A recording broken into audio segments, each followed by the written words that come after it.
katakan Anda dan saya harus memiliki tanda. Maukah saudara memiliki tanda itu? Ya.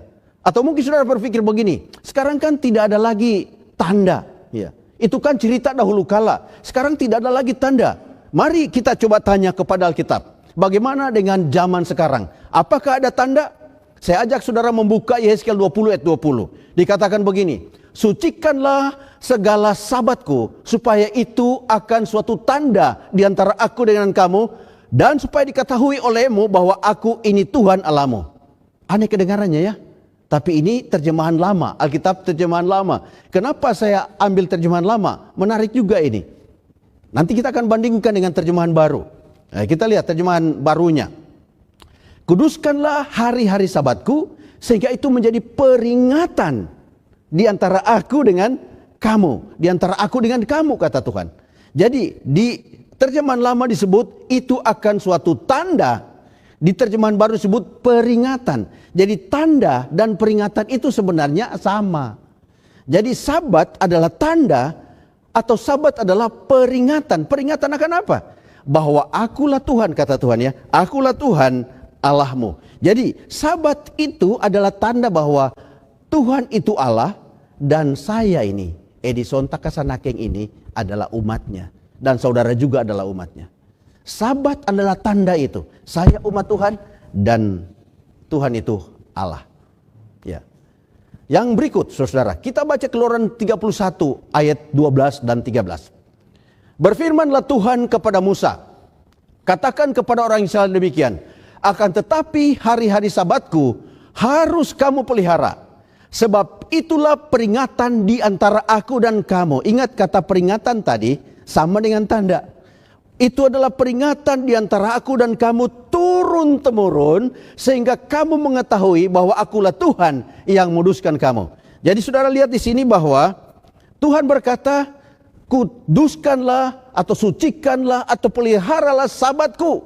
Karena itu menjadi tanda di antara aku dengan kamu, atau peringatan di antara aku dengan kamu, bahwa akulah Tuhan yang menguduskan kamu. Saudara sudah lihat dua. Yang pertama tadi di Yehezkiel 20 ayat 20 mengatakan itu adalah tanda bahwa Tuhan adalah Allah dan kita adalah umat. Di Keluaran 31 ayat 12 dan 13 dikatakan bahwa sabat adalah tanda bahwa Tuhan menguduskan kita. Jadi ketika saya menguduskan sabat, saya berkata, Tuhan, puji Tuhan, terima kasih. Karena sabat ini menyadarkan saya, mengingatkan saya bahwa saya ini orang berdosa yang telah dikuduskan oleh Yesus Kristus. Puji Tuhan, karena sabat mengingatkan saya bahwa saya sekarang menjadi umat yang kudus karena Allah kita. Kemudian, kalau kita melihat betapa pentingnya sabat itu, sehingga Tuhan menuliskannya dengan jarinya sendiri di atas dua keping batu atau dua lok batu, ditulis oleh Allah dengan jarinya sendiri. Ya. Jadi kalau kita melihat di sana, di hukum keempat itu adalah ingat dan kuduskan sabat dan seterusnya. Masih banyak ke bawah, nanti kita akan baca sebentar lengkapnya. Tetapi kalau saudara melihat hal ini berarti pengudusan sabat dan jangan membunuh itu sama. Itu artinya tidak berarti sabat itu kurang penting dibanding dengan jangan membunuh, jangan berzina. Pengudusan sabat sama pentingnya dengan larangan jangan membunuh. Pengudusan sabat sama pentingnya dengan larangan untuk memiliki Allah lain atau dewa lain atau ilah lain, sembahan lain. Pengudusan sabat itu juga sama pentingnya dengan larangan untuk membuat patung dan menyembahnya. Ingat hari Sabat itu pun sama pentingnya dengan jangan menyebut nama Tuhan dengan sembarangan atau dengan sia-sia. Sama pentingnya. Kita tidak bisa katakan, wah yang keempat ini tidak penting, yang lain penting. Sama pentingnya karena mereka semua ada di dua lok batu atau di hukum yang sama. Mari kita coba lihat apa isi hukum itu, hukum keempat itu secara rinci. Mulai dari Keluaran 20 ayat 8 sampai ayatnya yang ke-10. Kita akan baca. Dikatakan begini, ingatlah dan kuduskanlah hari Sabat. 6 hari lamanya engkau akan bekerja dan melakukan segala pekerjaanmu. Tetapi hari ke-7 adalah hari Sabat Tuhan Allahmu. Maka jangan melakukan suatu pekerjaan, engkau atau anakmu laki-laki atau anakmu perempuan atau hambamu laki-laki atau hambamu perempuan atau hewanmu atau orang asing yang di tempat kediamanmu. Kita akan ulas satu persatu ayat-ayat ini. Kita mulai dari ayat 8 dulu. Ayat 8. Ingatlah dan kuduskanlah hari Sabat. Saudaraku yang kekasih, kata ingat di sini, ya, kata ingat ini mengandung 3 implikasi di dalam. Ada 3 aspek yang terkandung di dalam kata ingat itu. Yang pertama adalah ingat itu berarti mengandung makna bahwa perintah untuk kuduskan Sabat itu sudah ada sebelumnya. Ya, sudah ada sebelumnya. Makanya Tuhan katakan ingat ya, jangan lupa ya. Karena perintah itu sudah diberikan sebelumnya. Ya. Itu kata ingat. Yang kedua, apa yang terkandung di dalam kata ingat itu? Itu artinya bangsa itu telah lama melupakan Sabat.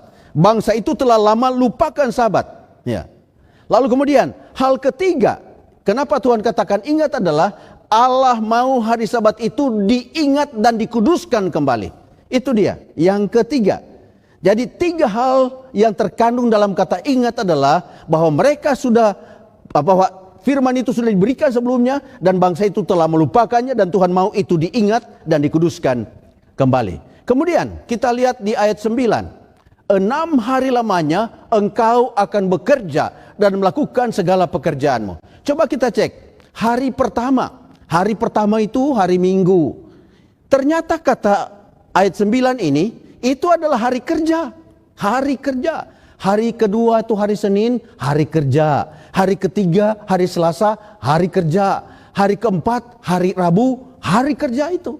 Hari kelima, hari Kamis, hari kerja. Hari keenam, hari Jumat, hari apa? Hari kerja. Nah, bagaimana dengan hari ketujuh? Kita akan lihat ayat 10. Di ayat 10 dikatakan, tetapi hari ketujuh adalah hari Sabat Tuhan Allahmu, maka jangan melakukan suatu pekerjaan. Jadi pada hari ketujuh disebut di sini adalah hari Sabat. Sabtu adalah Sabat, itu bukan hari kerja. Jelas ayat ini berkata jangan bekerja karena hari itu bukan hari kerja. Kenapa demikian? Ya, kenapa demikian? Siapa yang tidak boleh kerja pada hari Sabat? Mengapa Tuhan katakan jangan kerja? Dan siapa-siapa yang tidak boleh kerja pada hari Sabat? Ayat 10 ini melanjutkan.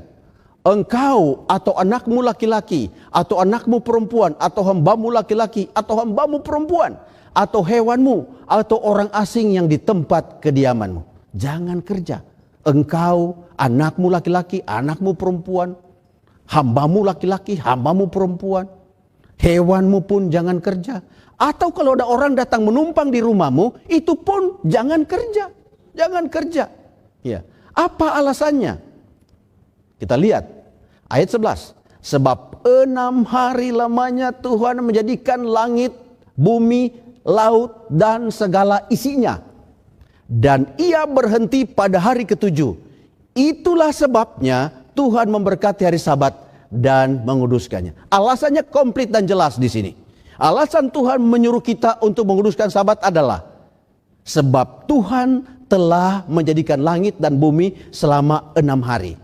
Dan pada hari yang ketujuh dia berhenti dari pekerjaannya, dia memberkati hari itu dan menguduskannya. Alasannya sangat jelas. Saudaraku yang kekasih, dari tadi kita sudah membahas tentang 3 hal. Ya, 3 hal. Pertama, Sabat adalah tanda peringatan bahwa Tuhan itu adalah Allah dan kita ini umat. Itu yang pertama. Yang kedua, Sabat adalah peringatan bahwa Tuhanlah yang menguduskan kita. Itu yang kedua. Jangan lupa ya.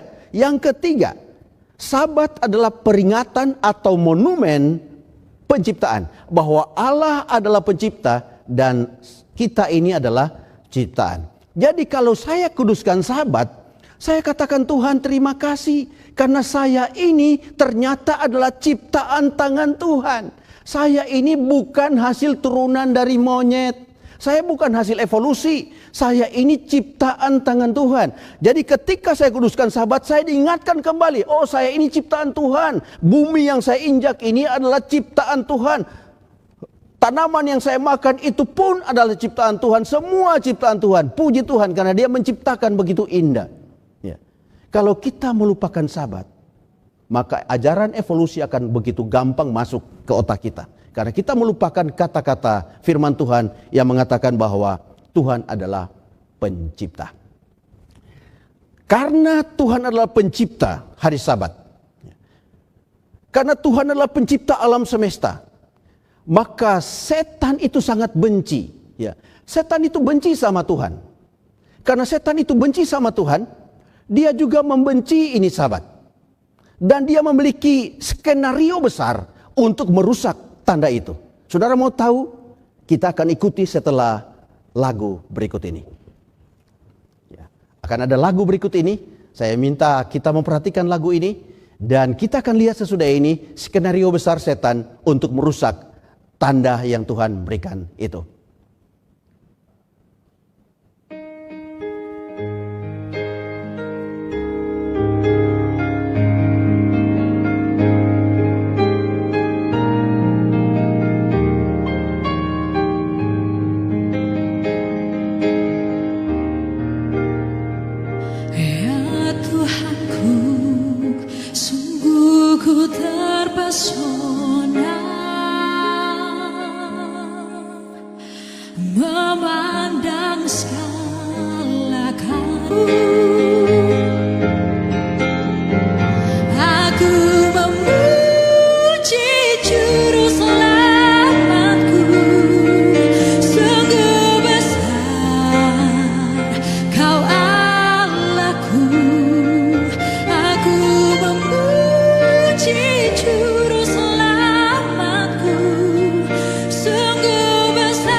Baik saudara, kita lanjutkan pembahasan kita. Kita memasuki skenario besar setan untuk merusak tanda yang Tuhan buat itu. Untuk merusak Sabat. Apa yang setan buat? Intinya dia mau menghilangkan tanda itu atau memindahkannya ke hari yang lain. Mari kita lihat 5 skenario besar yang setan buat. Pertama adalah dia memisahkan Sabat dari Yesus. Ini skenario pertama. Memisahkan Sabat dari Yesus. Artinya begini, dia mempengaruhi orang supaya orang yang menguduskan Sabat itu tidak terima Yesus. Atau orang yang terima Yesus itu menolak Sabat. Jadi dia memisahkan antara Yesus dan Sabat. Dalam Yohanes pasal 5 ayat 1 sampai 18 ada cerita di sana tentang seorang yang lumpuh yang berada di pinggiran kolam Bethesda menunggu giliran untuk disembuhkan. Mereka percaya bahwa ketika air kolam Bethesda itu bergoncang, maka orang pertama yang melompat ke dalam air itu, maka dia akan sembuh dari penyakit apapun. Dan orang lumpuh ini sudah 38 tahun dia di sana. 38 tahun, saudara boleh hitung berapa hari itu. 38 tahun, bingung juga saya mikirnya. 38 tahun berbaring di sana, belum dapat giliran, saudara-saudara. Belum dapat giliran sembuh. Mungkin orang-orang sembuh yang lain sudah ada yang sudah mati, tapi dia belum sembuh-sembuh juga. 38 tahun. Dan pada suatu hari Sabat, Yesus berkunjung ke kolam Bethesda. Ketika Yesus tiba atau pergi ke sana, kemana arahnya? Yesus menuju ke tempat berbaringnya orang lumpuh itu. Lalu Yesus mendekati dia. Dan Yesus katakan begini, maukah engkau sembuh? Orang lumpuh ini menengok Yesus dan berkata, Tuhan, tidak ada yang mengangkat aku kalau airnya goncang. Tidak ada yang menolong aku waktu airnya goncang. Tetapi saudara-saudara, yang ditanya oleh Yesus adalah, maukah engkau sembuh? Bukan mengapa engkau belum sembuh. Maukah engkau sembuh? Ya. Yesus katakan, kalau engkau mau sembuh, bangkitlah, angkatlah tempat tidurmu, angkatlah tilammu itu dan Berjalan dan berjalan. Pulang ke rumah. Saudara boleh membayangkan, mungkin otot-ototnya mulai bergerak, otot kakinya mulai bergerak. Ya, darahnya mengalir dengan cepat. Dia merasa ada kekuatan di kakinya dan dia mulai berdiri. Ketika dia berdiri dia merasa kuat. Mungkin dia melompat-lompat seperti ini. Ya, karena dia merasa kuat. Dia melompat-lompat. Begitu senangnya. Dia ingat Yesus tadi mengatakan angkat tilammu dan berjalan. Dia angkat tilamnya dan dia mulai berjalan. Dia berjalan, saudara-saudara. Hari itu hari Sabat. Ya. Dia berjalan. Hari itu hari Sabat. Dia ketemu dengan orang-orang Yahudi. Mereka tanya begini, kenapa kau pikul barang hari Sabat? Lalu dia katakan begini, orang yang menyembuhkan aku, dia yang suruh pikul tilam ini. Lalu orang-orang Yahudi bilang, siapa namanya? Dia baru sadar bahwa tadi dia tidak sempat tanya siapa namanya. Dia tidak sempat tanya siapa nama orang yang menyembuhkan dia. Bahkan dia pun mengatakan terima kasih juga. Tidak. Ya, tidak mengatakan terima kasih. Itu dia manusia biasa itu. Dapat berkat dari Tuhan kadang-kadang lupa katakan terima kasih. Dan orang lumpuh ini begitu. Suatu saat dia di bait suci ketemu dengan Yesus kembali. Dia sudah sehat jalan-jalan dia. Ketemu dengan Yesus. Lalu kemudian dia baru tahu namanya. Oh, namanya Yesus. Setelah itu dia pergi. Dia ketemu dengan orang-orang Yahudi. Dan dia katakan begini kepada mereka. Ternyata orang yang menyembuhkan saya itu namanya Yesus. Itu dia di dalam sana. Dia di bait suci sana. Dan orang-orang Yahudi itu menemui Yesus. Mengatakan mengapa engkau menyembuhkan pada hari Sabat. Dan seterusnya perbincangan terjadi. Kita perpendek ceritanya. Yohanes 5 ayat 18 berkata. Sebab itu orang-orang Yahudi lebih berusaha lagi untuk membunuhnya. Bukan saja karena ia meniadakan hari Sabat. Tetapi juga karena ia mengatakan bahwa Allah adalah Bapanya sendiri. Dan dengan demikian menyamakan diri dengan Allah. Saudara perhatikan. Ada dua tuduhan yang diberikan oleh orang Yahudi kepada Yesus. Yang pertama adalah mereka menuduh dia meniadakan Sabat. Yang kedua, mereka menuduh dia menghujat Allah dengan menyamakan dirinya sama dengan Allah. Itu tuduhan menghujat, hukumannya mati. Ya. Dua tuduhan berat orang-orang Yahudi kepada Yesus. Apakah benar Yesus menghujat Allah dengan menyamakan dirinya dengan Bapa? Apakah dia menghujat Allah? Apa jawaban kita?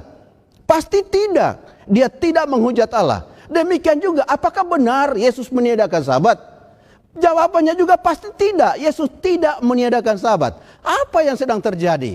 Ternyata Yesus sedang mengajari orang-orang Yahudi, sampai mengajari kita juga bagaimana caranya menguduskan Sabat yang benar. Bahwa menyembuhkan orang sakit pada hari Sabat bukanlah pekerjaan yang dilarang oleh Tuhan. Tapi setan mau memisahkan Yesus dengan Sabat ini atau Sabat dari Yesus. Ada dua sikap manusia terhadap Yesus karena penyembuhan pada hari Sabat itu. Ada dua sikap. Ya. Mari kita perhatikan. Yang pertama adalah orang-orang Yahudi marah karena mereka menganggap bahwa Yesus dengan mengadakan mujizat pada hari Sabat itu, Yesus meniadakan hukum Sabat. Jadi orang Yahudi marah. Kalau saudara marah atau tidak? Ini yang kedua. Yang kedua, manusia sekarang banyak yang gembira. Karena mereka menganggap bahwa dengan mengadakan mujizat ini, Yesus meniadakan hukum Sabat. Ingat, yang pertama orang Yahudi marah karena dia menganggap Yesus meniadakan Sabat. Yang kedua, orang sekarang gembira. Juga karena apa? Menganggap Yesus meniadakan Sabat. Dua-duanya tuduhannya sama. Menuduh Yesus meniadakan Sabat, tapi orang Yahudi marah, tapi orang-orang sekarang gembira. Tapi tuduhannya sama. Ya, tuduhannya sama, menuduh Yesus meniadakan Sabat. Apakah benar Yesus meniadakan Sabat? Tidak, saudara. Saya mau tanya kepada saudara di rumah. Di kelompok mana saudara berada? Di kelompok marah atau di kelompok gembira? Mungkin di marah, mungkin di gembira. Tetapi saya malam ini mau bersaksi bahwa saya tidak berada di kelompok marah dan gembira. Saya tidak berada pada kedua kelompok itu. Karena saya tahu Yesus tidak pernah meniadakan hukum Sabat. Ya. Saudara-saudaraku yang kasih, skenario kedua yang kita lihat bagaimana setan mencoba menghancurkan pengudusan Sabat ini. Dia memindahkan Sabat ke hari yang lain. Ya. Itu dinubuatkan jauh sebelum Yesus datang ke dunia. Daniel pasal 7 ayat 25 mengatakan, ia atau akan ada suatu kuasa yang akan mengucapkan perkataan yang menentang yang maha tinggi dan akan menganiaya orang-orang kudus milik yang maha tinggi. Ia berusaha mengubah waktu dan hukum. Jadi sudah dinubuatkan bahwa akan ada satu kuasa yang akan mengubah waktu dan hukum. Dan itu sudah dibahas pada 2 malam yang lalu dan tadi malam. Skenario ketiga. Ya, skenario ketiga adalah setan mempengaruhi orang untuk berpendapat bahwa Sabat hari ke-7 itu adalah Sabat orang Yahudi. Ini skenario ketiganya, bahwa itu adalah Sabat orang Yahudi. Apa kata Alkitab? Mari kita tanya Alkitab. Alkitab Keluaran 20 ayat 10 berkata, tetapi hari ke-7 adalah hari Sabat Tuhan Allahmu. Bukan hari Sabat orang Yahudi, bukan hari Sabat orang Advent, tetapi Sabat adalah Sabat Tuhan Allahmu. Selanjutnya Yesus sendiri berkata di Markus 2 ayat 27, kata Yesus kepada mereka, hari Sabat diadakan untuk manusia. Nah, saya itu satu. Saya itu manusia yang satu, ya. Sabat diadakan untuk saya. Tuhan punya kado bagi kita sebagai manusia, itu adalah Sabat. Ya. Bagaimana perasaan saudara kalau memberikan kado kepada istri atau suami saudara, lalu kemudian kado itu dibiarkan, tidak digubris? Bagaimana perasaan saudara? Sabat adalah kado yang Tuhan berikan kepada kita. Dan begitu pedihnya hati Tuhan melihat kado pemberiannya itu diabaikan oleh manusia. Skenario keempat. Sabat hari ke-7 hanya sampai di kayu salib. Ini juga top ini ajaran ini. Sabat hari ke-7 cuma sampai di mana? Di kayu salib. Mari kita tanya Alkitab. Apa benar Sabat hanya sampai di kayu salib? Kita lihat. Di Kisah pasal 17 ada banyak ayat di kitab Kisah ini menceritakan tentang hal seperti ini. Tapi saya cuma mau kutip yang satu. Kisah 17 ayat 2. Seperti biasa, Paulus masuk ke rumah ibadah itu. 3 hari Sabat berturut-turut. Ia membicarakan dengan mereka bagian dari kitab suci. Dan lihat, Paulus jauh setelah Yesus naik ke sorga, dia masih tetap kuduskan Sabat sebagaimana biasa. Jadi Sabat tidak berakhir di kayu salib. Yang kedua kita lihat. Bahkan nubuatan yang ditulis di Yesaya pasal 66 ayat 22-23 berkata bahwa sama seperti langit yang baru dan bumi yang baru yang akan kujadikan itu tinggal tetap, demikianlah firman Tuhan, demikianlah keturunanmu dan namamu akan tinggal tetap. Bulan berganti bulan dan Sabat berganti Sabat, maka seluruh umat manusia akan datang untuk sujud menyembah di hadapanku, firman Tuhan. Jadi hari apa? Hari Sabat. Sabat berganti Sabat, maka umat manusia, seluruh umat manusia akan datang sujud menyembah Tuhan. Bahkan di dunia baru. Jadi siapa bilang itu cuma sampai di kayu salib? Justru sampai di dunia yang baru. Jadi jangan tertipu dengan skenario setan. Skenario kelima yang setan buat. Dia mengajarkan bahwa Sabat hari ke-7 itu belum tentu jatuh pada hari Sabtu. Itu dia. Sabat hari ke-7 belum tentu jatuh pada hari Sabtu. Kalau kita menghitungnya dari hari Senin, maka Sabat itu jatuh, hari ke-7 itu jatuh hari Minggu. Kalau kita menghitungnya dari hari Selasa, maka hari ke-7 itu jatuh pada hari Senin. Kalau menghitung dari hari Kamis, ya jatuh hari Rabu, itu hari ke-7. Nah, jatuh pada hari apa tuh hari ke-7? Jangan karang-karang. Mari kita buka Alkitab untuk melihat apa kata Alkitab, ya. Apa kata Alkitab? Pertama, mari kita buka Lukas pasal 23 ayat 53 sampai 56. Lukas 23 ayat 23 sampai ayat 53 sampai 56. Dia berkata begini. Dan sesudah ia Yusuf, ya, dari Arimatea itu ya. Sesudah ia menurunkan mayat itu, ia mengapaninya dengan kain lenan, lalu membaringkannya di dalam kubur yang digali di dalam bukit batu di mana belum pernah dibaringkan mayat. Hari itu adalah hari persiapan dan Sabat hampir mulai. Ya, hari itu adalah hari Sabat, hari persiapan dan Sabat hampir mulai. Saudara buka ya, Lukas pasal 23 ayatnya yang ke-54. Waktu Yesus dikuburkan, dimasukkan ke dalam kubur, hari itu adalah hari persiapan dan Sabat hampir mulai. Belum Sabat, hampir mulai. Ya. Lalu kemudian ayat 55. Dan perempuan-perempuan yang datang bersama-sama dengan Yesus dari Galilea ikut serta dan mereka melihat kubur itu dan bagaimana mayatnya dibaringkan. Dan setelah pulang mereka menyediakan rempah-rempah dan minyak mur. Ya. Sekarang Sabat hampir mulai. Berarti pada waktu Yesus mati hari Jumat itu Sabat belum mulai atau hampir mulai. Berarti Sabat adalah hari sesudah hari Jumat. Ya. Kan kematian Yesus itu dirayakan Jumat Agung oleh seluruh dunia. Sabat hampir mulai, berarti Sabat sesudah Jumat. Ya. Apa yang terjadi di 56b, ya, Lukas 23 ayat 56 bagian B. Dan pada hari Sabat mereka beristirahat menurut hukum Taurat.